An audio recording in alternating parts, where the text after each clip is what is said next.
Ok, j'espère que vous allez bien.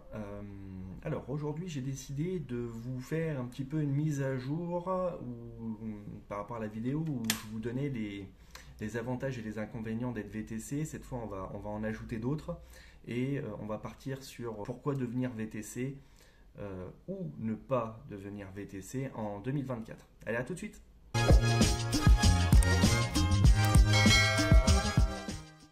Si tu aimes ce contenu, n'hésite pas, laisse-moi un like, pense à t'abonner, et puis on se retrouve tout de suite. Alors on va commencer par les points positifs, les bonnes raisons qui pourraient te pousser à devenir VTC en 2024. Et donc alors ils sont pas classés, hein, c'est un méli-mélo des bonnes raisons pour devenir VTC en 2024. En numéro 1, enfin la première raison, ça va être la conduite. Si tu aimes conduire, ça peut être un bon truc pour toi. Bah, il y a plein de métiers hein, de conduite. Il y a le métier, je sais pas moi, de chauffeur de car, chauffeur poids lourd, chauffeur-livreur, mais aussi le métier de chauffeur VTC ou chauffeur de taxi. Voilà. Donc si tu aimes conduire, bah là ça va être pour toi puisque quand tu es chauffeur VTC, tu vas voir, tu conduis beaucoup. Bon, il y a aussi beaucoup de temps d'attente, mais tu conduis quand même beaucoup. Donc si tu aimes ça, la conduite, bah voilà, ça va être forcément un métier qui va te plaire et ça va être plus facile pour toi le matin d'aller travailler en te disant que tu vas faire quelque chose que tu aimes bien. Tu vois. C'est pas comme si tu allais bosser, je sais pas moi, à l'usine et que tu n'aimes pas du tout ton travail. Bon, après, il y a des gens peut-être qui aiment bien aussi travailler à l'usine, hein, mais voilà, tu as compris un peu ce que je veux dire. C'est pas la même chose que d'aller travailler dans un endroit où tu n'aimes pas. Là, si tu aimes conduire, forcément, ça va être plus agréable pour toi. En numéro 2, je te dirais l'environnement. L'environnement de travail, tu vas avoir tu es dans ta voiture, donc tu vas pas être impacté par tout ce qui est climat, enfin on va dire les raisons climatiques. S'il pleut, tu es quand même à l'abri. Bon, tu sors un petit peu pour charger les bagages dans le coffre ou aider ton client à monter, etc. Mais globalement, tu es quand même assez protégé. Quand il fait chaud, tu as la clim. Quand il fait froid, tu as le chauffage. Tu es en intérieur, tu as envie de te dégourdir les jambes, tu te lèves, tu as envie d'aller aux toilettes, tu t'arrêtes, tu vas aux toilettes. Tu es quand même dans de bonnes conditions. Par contre, il faut quand même un véhicule qui soit un minimum confort. Bon, moi j'ai une Toyota Auris, c'est pas le top du luxe, mais quand même je suis bien dans la voiture. Et puis voilà, comme je te dis, si tu as besoin de te dégourdir un petit peu, tu sors. Mais je trouve que les sièges ils sont quand même pas mal de la Toyota Auris.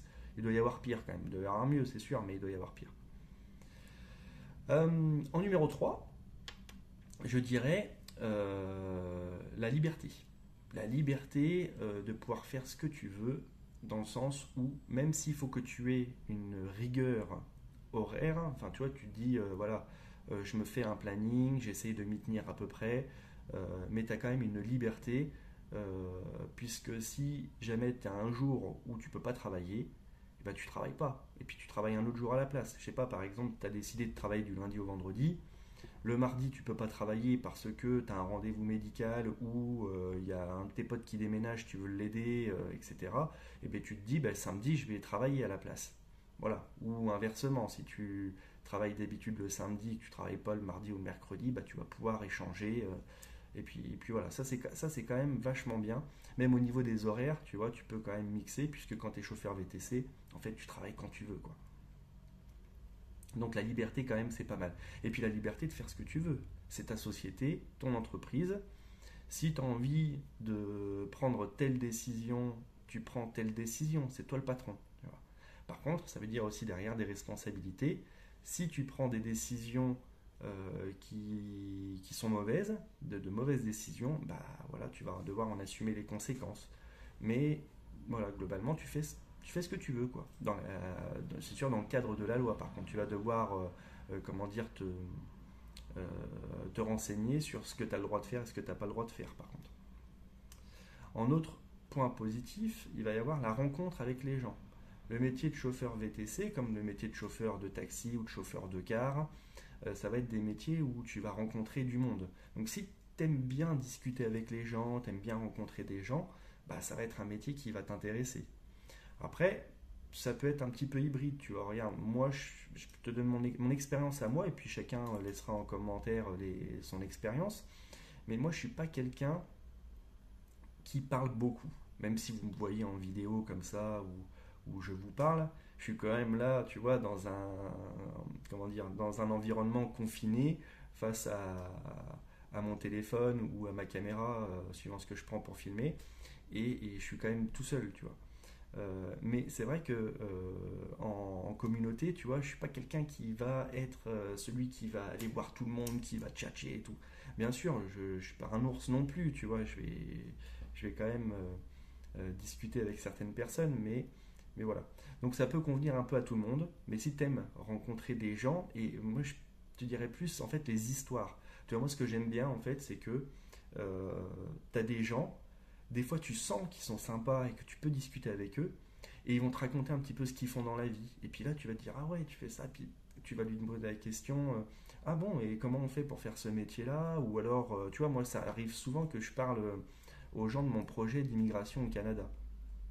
Et, euh, et parfois, j'en ai qui me disent, ah ouais, le Canada, moi j'y suis allé, j'ai vécu 2 ans là-bas. Ah bah moi du coup je rebondis, tu vois. Ah oui, vous avez fait quoi là-bas? Ça n'a pas été trop difficile. Voilà, comment vous avez fait pour trouver un travail. Et c'est vraiment hyper enrichissant en fait de savoir bah, comment les gens vivent leur vie en fait, tu vois. Après, il faut que tu apprennes aussi à respecter une certaine limite. Il y a des choses que tu peux demander, il y a des choses que tu peux pas demander.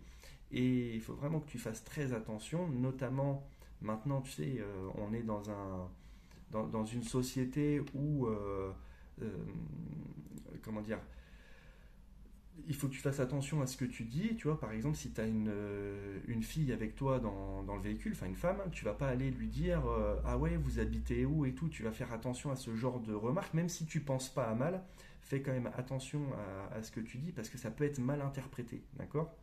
Et puis je te renvoie encore une fois à ma vidéo sur la dashcam, que je te mets là, puisque la dashcam va t'aider si jamais un jour il y a quelqu'un qui se plaint par rapport à quelque chose que tu aurais dit, mais où tu voyais, je sais pas, tu voyais pas le mal, et bien tu vas pouvoir prouver ce que tu dis grâce à ta dashcam. Donc quand même installer une dashcam.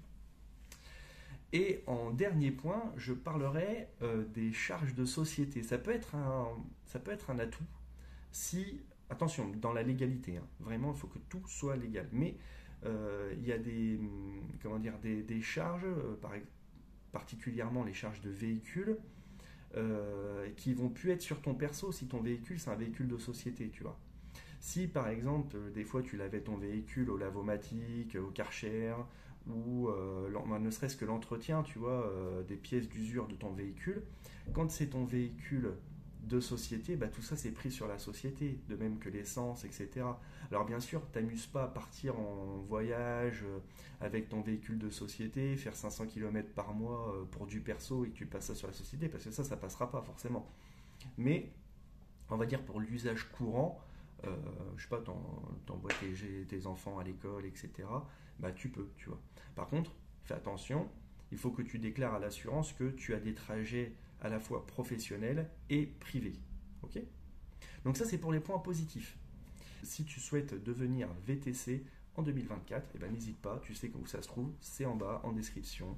Tu trouveras mes codes parrainage, Uber Bolt, puisque c'est les deux comment dire, applications avec lesquelles je travaille régulièrement. Enfin, Bolt un peu moins maintenant, puisque je suis sur 3 et que ça marche moyen. Mais si toi tu es dans une ville où Bolt ça fonctionne, franchement, ça serait dommage de t'en priver parce que je trouve que Bolt il fonctionne de plus en plus. Je voyais à Bordeaux, il arrivait parfois des journées où j'avais que des courses Bolt. Donc voilà. Donc tu regardes les liens de parrainage, quand tu cliques dessus, ça t'explique combien d'argent tu as, quels sont les avantages que tu as à être parrainé, etc. Je te laisse checker ça en description. Je vais te parler maintenant des points négatifs, puisque forcément, il y a des points négatifs à être VTC. Parfois, on me dit dans les commentaires, alors attention, c'est pas du tout la majorité des commentaires, mais parfois, il y en a qui vont me dire, ouais, arrête de vendre du rêve, etc. Non, je ne vends pas du rêve. Moi, je te dis juste comment je ressens les choses. Il y a des points positifs, il y a des points négatifs. Voilà. Et là, on va aborder les points négatifs. Par exemple, enfin, en tout cas, les 5 qui, moi, me sautent aux yeux, tu vois, en tant que chauffeur VTC. Donc, en premier point, je te dirais ton permis. Ton permis, il est vraiment, on va dire, en danger, tu vois. Il est sous le feu des projecteurs quand tu es chauffeur VTC, puisque tu fais énormément de kilomètres. Et comme tous ceux qui conduisent beaucoup comment dire, dans le cadre de leur métier, et ben du coup, tu vois, les points, ça peut partir vite. Même si tu as une conduite respectable, tu vois, mais t'es pas à l'abri de faire une erreur, tu vois. Moi, je te donne un exemple très concret. Il y a 10 jours, comme vous le savez, j'ai déménagé. Là, je suis revenu dans ma région natale. Il y a 10 jours, j'ai pas fait exprès. Franchement, en fait, il y a une rue, tu as un feu rouge, tu vois. Et en fait, quand le feu passe au vert, tu traverses un carrefour. Et en face de toi, tu as deux voies, tu vois. Et j'ai pas fait attention, je suis allé tout droit. Et en fait, c'était un sens interdit. Bon, après, les deux voies se rejoignent. Et il y avait personne en face, bien sûr. Sinon, j'aurais vu tout de suite qu'il fallait pas passer par là. Mais tu vois, j'ai pas fait attention. Et c'est en repassant que je me suis dit, oh là là, mais tu vois, et là, c'était par là qu'il fallait passer. Mais j'avais quand même un petit doute quand même quand je suis passé, parce que du coup, après, tu dois te rabattre à droite. Et tu vois, donc là, tu fais ça, il y a un policier derrière toi, bah, tu prends une amende, tu prends peut-être un point, tu vois, et ça va vite, tu vois, donc il faut faire attention. De même, tu sais, comment dire, les radars qui sont sur les feux rouges, tu vois. Parfois, bah, tu as le pied sur le frein, ou suffit d'un moment d'inattention, tu vois un piéton à gauche toi qui est sur le bord de la route, tu veux checker qu'il fasse pas n'importe quoi, puis boum, tu passes au feu orange, tu vois. Avec pas de chance, tu peux passer au feu rouge. Je parle pas excuse-moi d'expression, mais des kékés qui roulent comme n'importe comment, qui tracent les feux rouges. Eux, bah, tu perds ton permis, tu cherches, tu vois. Mais là, je parle vraiment des petites fautes d'inattention, des petites erreurs que tu peux faire au quotidien et qui, bah, mises bout à bout, peuvent te faire perdre ton permis, tu vois. Tu as, en deuxième point, tout ce qui va être charge. En fait, quand tu es chauffeur VTC, tu as beaucoup, beaucoup, beaucoup de charges. Tu as des charges d'assurance, les charges d'essence, l'usure de ton véhicule, l'amortissement, les pièces, les vidanges, les pneus. Tu vas avoir plein de trucs qui vont te coûter cher. Et puis après, tu vas avoir tout ce qui va être la comptabilité, la TVA, la commission si tu travailles avec des applications, la TVA des applications que tu payes parce que certaines applications ne sont pas, comment dire, localisées en France et donc tu dois payer en fait la partie de la TVA de la commission. Alors attends, je t'explique un peu mieux parce que là je sens que c'est pas très clair ce que je dis. Par exemple, tu as une course à 100 euros, pour faire simple. Sur la course à 100 euros que le client paye, toi tu perçois 75. Donc toi tu vois s'afficher 75 euros la course, d'accord? Sur ces 75 euros là, tu payes 10% de TVA. Tu as une TVA à taux réduit pour les chauffeurs de VTC, donc tu payes 10%. Par contre, sur les 25 euros que Uber t'a pris, eh bien, tu vas quand même payer 20% de TVA sur ces 25 euros. Donc toi, tout ça mis bout à bout quand même, ça fait très cher. Si bah, tu manges sur le pouce dehors parce que tu n'habites pas en ville, et bah, tu vas devoir ajouter ça comment dire, à tes charges. Et mis bout à bout, il va falloir que tu calcules vraiment quel chiffre d'affaires tu dois faire pour que tes courses soient rentables et pour que ton mois soit rentable. De toute façon, tu vas vite le voir, hein, tu vas vite le voir. Mais c'est important quand même de dresser ça sur papier ou sur Excel si tu es à l'aise avec l'informatique ou n'importe quel autre moyen pour savoir vraiment si ton activité elle va être rentable ou pas. En 2024, le métier de VTC nécessite, je pense, que tu fasses vraiment des bons choix parce que bah, ça va être très difficile d'être rentable. Si tu achètes direct un Merco, tu n'as pas de clientèle privée, que tu fais que de l'application, tu vas te vautrer. Voilà. Moi, je te donne mon avis, tu vas te vautrer, je pense. À part si vraiment tu as de la chance, ou alors, je sais pas, tu as la fibre très commerciale, tu arrives facilement à vendre tes services et que bah, direct tu arrives à avoir de la clientèle privée avec ton Mercedes. Mais si tu pars direct là-dessus, je pense que ça va être très très compliqué. Peut-être, et là je pense que c'est le seul cas où je vais te conseiller ça, peut-être que tu peux le louer, ton véhicule, en attendant d'avoir de la clientèle privée haut de gamme. Et puis après, si tu vois vraiment que tu as une bonne base solide de clientèle privée haut de gamme, tu peux te permettre d'acheter ton véhicule haut de gamme. Mais dans un premier temps, franchement, je ne te conseille pas du tout de faire ça. Déjà, fais-toi la main. Puis après, tu verras, tu feras ta pub, etc. Pareil hein, pour les gros vitaux. Peut-être que sur des villes comme Paris, c'est facile de démarcher de la clientèle avec des gros véhicules comme ça qui coûtent cher. Je crois que ça doit être 40 ou 50 000 euros. je dis peut-être une grosse bêtise, mais il me semble que c'est dans ces eaux-là, peut-être même plus cher un Vito, parce que c'est Mercedes quand même. Mais si tu te lances dans des gros investissements, tu as intérêt de bien calculer ton coût, quoi. Troisième point, la disponibilité, surtout en fait la prise de congé. Tu vois. Si à partir du moment où tu vas avoir de la clientèle privée, ça va être difficile pour toi de t'absenter. Autant c'est facile comment dire, de te libérer quand tu as de la clientèle application, parce que c'est simple, tu te connectes quand tu veux travailler, tu te déconnectes quand tu veux pas travailler.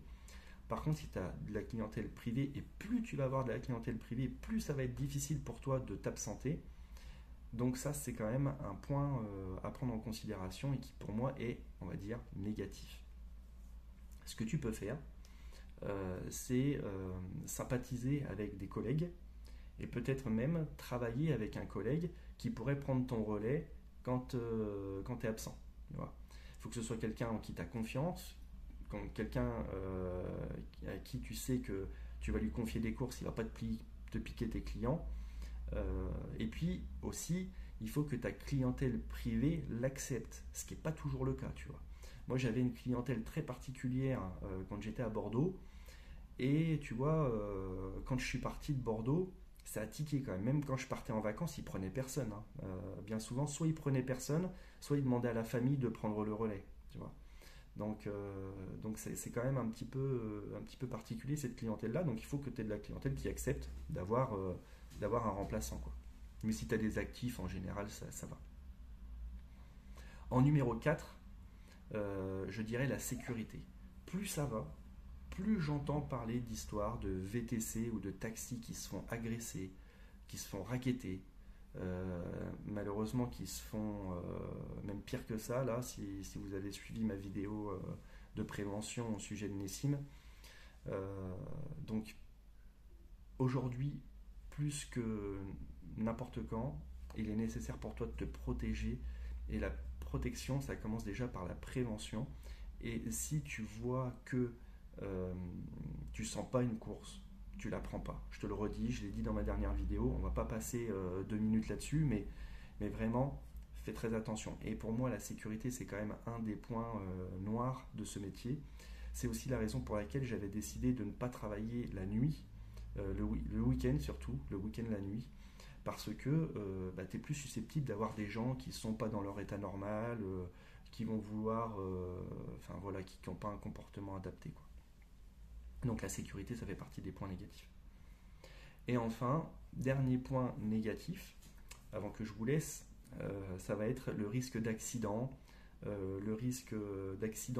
avec les gens ou le risque d'abîmer ton véhicule. Tu vois, ça englobe les deux. Si tu es dans une grosse ville, tu vas avoir sûrement les trottinettes, les vélos, les voitures, les piétons, tout ça qui roule, qui vogue parfois correctement, mais souvent n'importe comment dans les grandes villes. Et franchement, quand tu es là, tu es en train de conduire au milieu de tout ça, surtout le week-end par exemple, tu crains un petit peu pour ton véhicule et tu crains aussi de renverser quelqu'un. Moi, combien de fois à Bordeaux, je me suis dit, mais c'est pas possible, je vais finir par shooter une trottinette parce que comment il roule, mais c'est un truc de fou. Tu prends une rue, tu tournes, tu vois en sens inverse une trottinette débouler à toute vitesse, quoi. Des fois, les gens, ils sont plusieurs sur la trottinette, ils n'ont pas de casque, ils roulent n'importe comment. Ça fait peur quand même, ça fait peur. Dans les petites villes, le phénomène est moins important, je pense. Moi, je vois dans la ville de Troyes, ça va quand même si parfois il y a des comportements qui sont excessifs, mais c'est quand même bien moindre qu'à Bordeaux, je trouve. Voilà. Donc, il est l'heure pour moi de vous laisser. Par contre, si toi, en tant que chauffeur VTC, tu as une expérience et que tu souhaites nous dire pour toi quels sont les points positifs et les points négatifs à être VTC en 2024, n'hésite pas à les laisser en commentaire, ça aidera tout le monde. Voilà, les gens qui tombent sur cette vidéo et qui vont pouvoir regarder un petit peu ton expérience. J'ai sûrement oublié des trucs. En tout cas, moi, voilà, c'était les 10 points qui me marquaient. Et puis sur ce, je te dis à bientôt. Bye bye.